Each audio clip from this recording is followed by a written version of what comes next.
हमारी आवाजें नहीं आ रही। मैं इसमें बताती हूँ कि मेरा बिल्कुल I am not a negative person but my character is very negative so give me positive remarks. Hello everyone, this is Kamal यास और अब आप मुझे देखेंगे नागिन में एज नागिन और शूट स्टार्ट हो चुका है और मंडे से जो है वो फर्स्ट एपिसोड चलेगा। I am already so excited about it.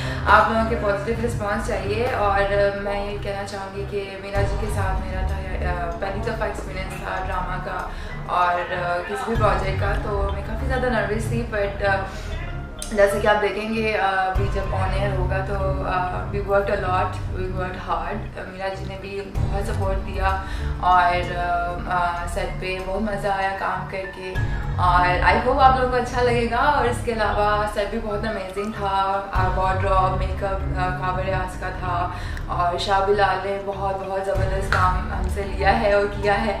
So I hope आप लोगों को बहुत अच्छा लगेगा और आप लोगों का पॉजिटिव रिस्पॉन्स चाहिए। Thank you.